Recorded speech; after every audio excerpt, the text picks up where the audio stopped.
Hello, everyone. Hope you're all doing well, enjoying your lives, and sorting things out. Happy Valentine's Day to all of you, my dear sons and daughters who are at each other's necks in a relationship and trying to prove to the other one that I'm better or I can do better.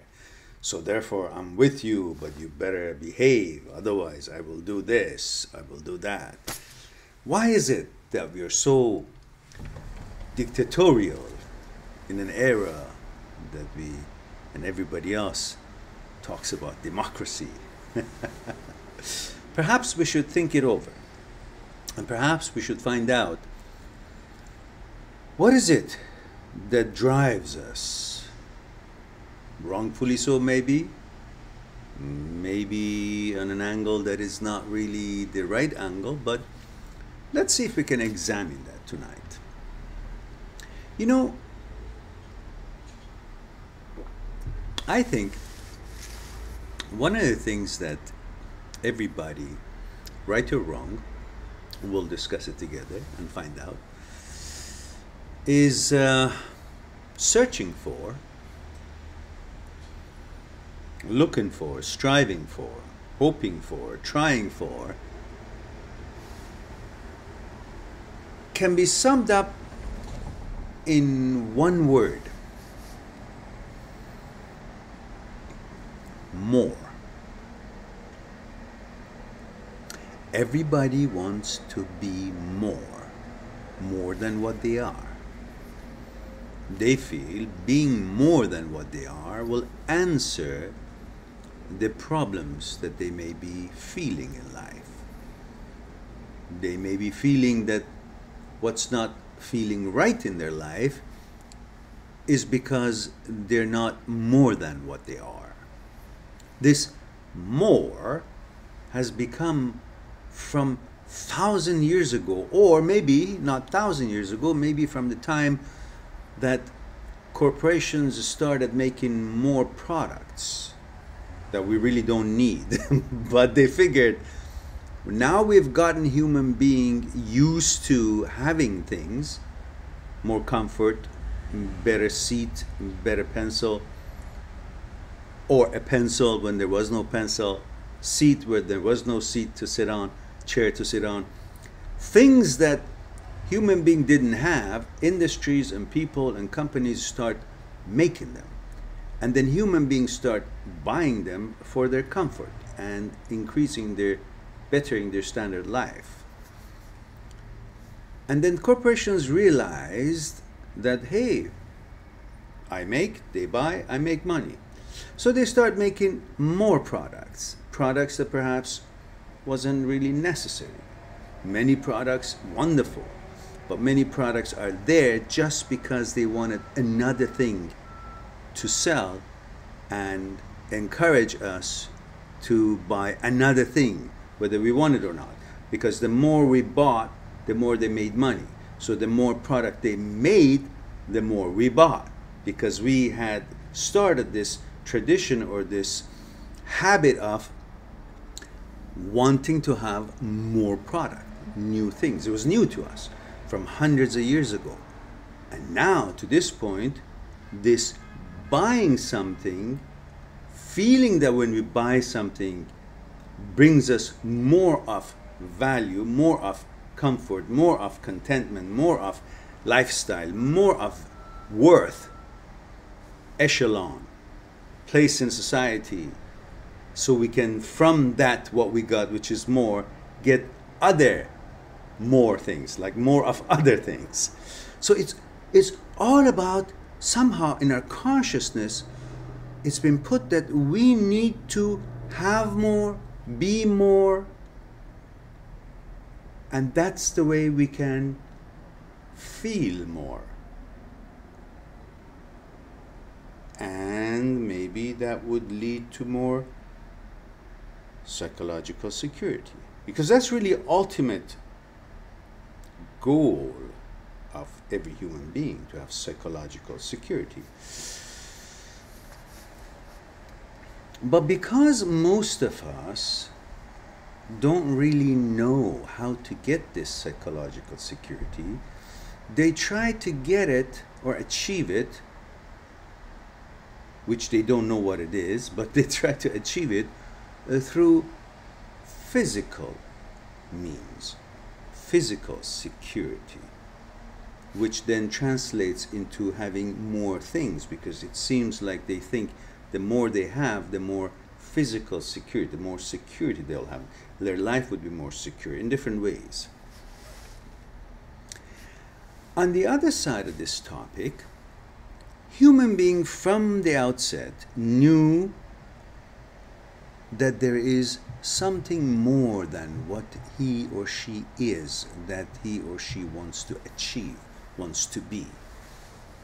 But they didn't know what that more was, in what part of our existence that is. Because as we know, we are made out of mind and body. So there's advancements in our body, structure and physical fitness, and the way we look and the way we dress and all that, so on. And there's also the mental and the spiritual existence and development.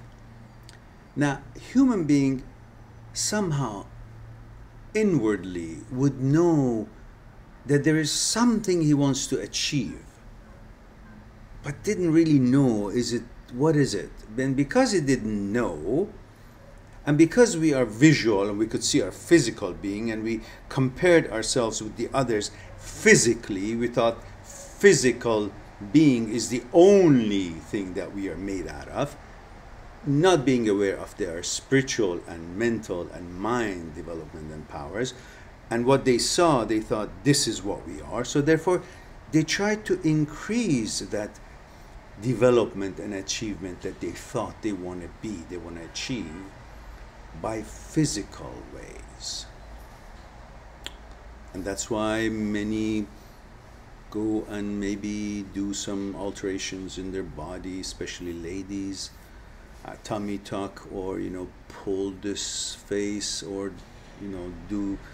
would like their nose to look different, or whatever. All seems to be geared toward the physical changes, because they think through physical bettering themselves, they will achieve that level, the elusive place that they want to reach, which they really don't know.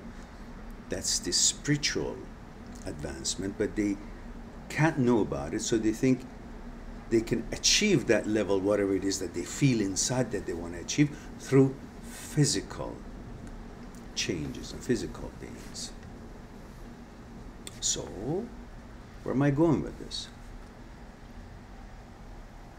So because inwardly they know there is something more that they can be and they want to be, but they don't know that's the spiritual end of it that they should be striving for, they make a mistake and believe that what they see is what they should be making more of it, and they should strive to become more through the physical means, through what they can see. And that is why almost everybody and their aunt and uncle are looking for material things in life, to elevate themselves through achieving and having, grasping, owning, having material things.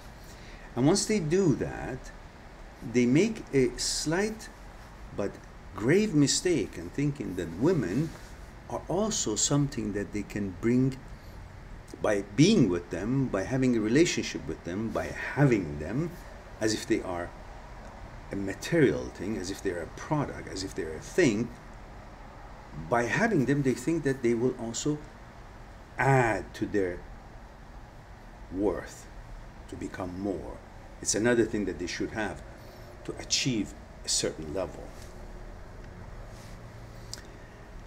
And that is why it's so important to them to hold on to that, because it is not just a relationship to them, it is a sign of achievement, of having become more, which inwardly everybody knows they're here in this world, but they want it and they should be arriving, achieving something more than what they are, not realizing that what they should be achieving and striving for is a spiritual end of it, mental end of it, they go for things: better car, suit, jewelry, watches, houses, land, money, success in money ways, in financial ways, and women. And nowadays women feel the same way. They're looking for things, and men, to them, are a gateway to things rather than the person itself, the relationship itself, the coordination with another human being, partnering, going through life together would be their goal. Both men are treating women as if they are things to elevate themselves to a certain level, to achieve that more-ness feeling that they've been having for thousands of years, and women looking at men as if they're the gateway for them to have things, better handbag, better car, better house, better food, better vacation. So we have really lost the real purpose of being in a relationship: to get to know each other, to partner up, to team up, to look at the challenges in the face together. And instead we've become an instrument of a personal satisfaction or achievement through using the other, whether we know it or not, to achieve that stage of a materialistic and material end. Now, and so when a breakup happens, it's totally devastating to the guy, because he thinks of the woman as one of the things that was making him feel better about himself and feeling that they've achieved that more stage. And that's why they become really devastated. It's not really about the relationship itself, it's about what they thought they have achieved by having this woman or by having this relationship. And the woman feel devastated because they feel, oh, they lost their means of getting more things, comfort. So both have become an instrument rather than energy, spirit, relationship, love, kindness, togetherness. So we gotta try to see on this possible Valentine Day, which is commercial itself, helps you to buy chocolates and again buy things to satisfy your mate or yourself by offering things. Perhaps we can re-examine, see really what is your intention of being in a relationship. If the intention is wrong to begin with, regardless of what kind of a woman you have, or if you're a woman, what kind of a boyfriend you have, man you have, you'll never be satisfied, and you'll always be looking for another thing. And that's why you leave your man, you go to somewhere else, because you find the other person possibly gives you more personal or physical satisfaction of yourself by buying things for you, or capability of buying things for you, or taking you places. It's all about physical pleasures. It's not about really knowing the person and what that person means to you, but it's all about what that person can do for you. Which is really, to me, it's not the best way of finding about each other and leading a relationship. And the guys, you leave your woman because you find a, I don't know, sexier pair of legs, or I don't know, a different body. Again, it's all about physical things that you're hoping through that physical things that you've achieved, that you've gotten, or you're in a relationship with, or you can hold in your arms. You have elevated yourself somewhere instead of really trying to make this work better for you and spiritually advancing and developing yourself through bettering yourself through your behavior, mentality, understanding, tolerance, and